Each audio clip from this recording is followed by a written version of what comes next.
खासदार कल्याण काळे यांनी मुख्यमंत्र्यांना जरांगे यांच्या सुरक्षेसाठी पत्र लिहिलंय। जरांगे पाटलांच्या हत्येच्या कटाची एसआयटी मार्फत चौकशी करावी, शासनाने तात्काळ कठोर आणि पारदर्शक कारवाई करणं अत्यावश्यक असल्याचं सुद्धा पत्रामधून सांगण्यात आलेलं आहे। स्थानिक निवडणुकीच्या पार्श्वभूमीवर भाजपने जिल्हा निवडणूक प्रमुख आणि जिल्हा निवडणूक प्रभारींची घोषणा केलेली आहे। भंडारा जिल्ह्यामध्ये होणाऱ्या 4ही नगरपालिका निवडणुकांसाठी निवडणूक प्रभारी म्हणून आमदार परिणय फुके यांच्या नियुक्तीची घोषणा करण्यात आली आहे। तर निवडणूक प्रमुख म्हणून माजी जिल्हाध्यक्ष प्रकाश बाळबुधे यांची निवड करण्यात आली।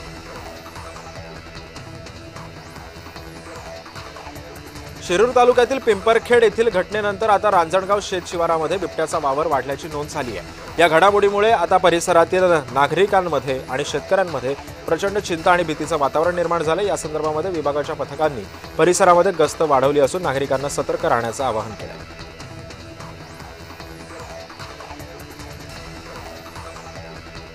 मालेगाव तालुक्यातील अभिनेता धर्मेंद्र यांच्या शाळेमध्ये बोगस शिक्षक भरती घोटाळा समोर आलेला आहे। नाशिकच्या शिक्षण विभागाचा बोगस कारभार पुन्हा एकदा चव्हाट्यावर आला असून निलंबित उपशिक्षण अधिकारी उदय देवरे पुन्हा संशयाच्या भोवऱ्यात सापडलेले आहेत।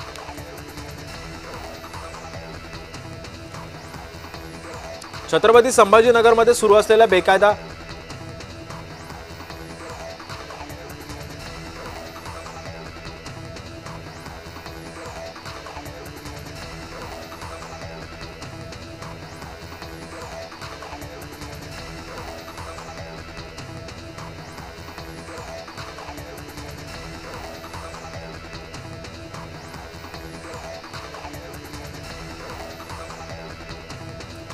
अंधेरी दहिसर मेट्रोचं लवकरच भाडेवाढ होण्याची शक्यता आहे। भाडे निर्धारण समितीसाठी केंद्राकडे प्रस्ताव पाठवण्यात आलेला आहे।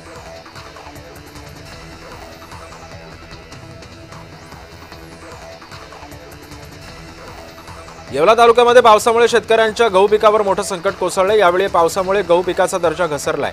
या परिस्थितीचा उत्पादनाचा खर्च देखील वसूल होणार नाहीये, हे लक्षात घेऊन शेतकऱ्यांनी आपल्या 2 एकर गहू पिकावर नांगर फिरवण्याचा निर्णय घेतलाय।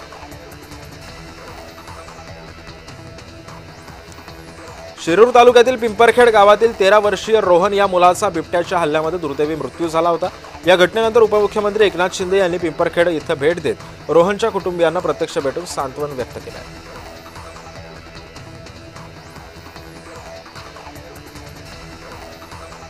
उमरगा तालुक्यातील मुरुम पोलीस स्टेशनच्या अंतर्गत डाळिंब गावामध्ये मागील अनेक दिवसांपासून चोरीच्या घटना घडत होत्या। त्यामुळे पोलिसांनी गस्त वाढवून चोरांचा बंदोबस्त करावा अशी मागणी ग्रामस्थांकडून करण्यात येते।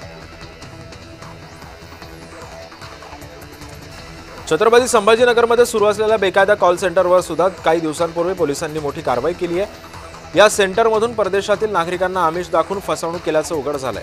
या प्रकरणामध्ये अटक करण्यात आलेल्या 6ही आरोपींना न्यायालयीन कोठडी सुनावण्यात आली आहे।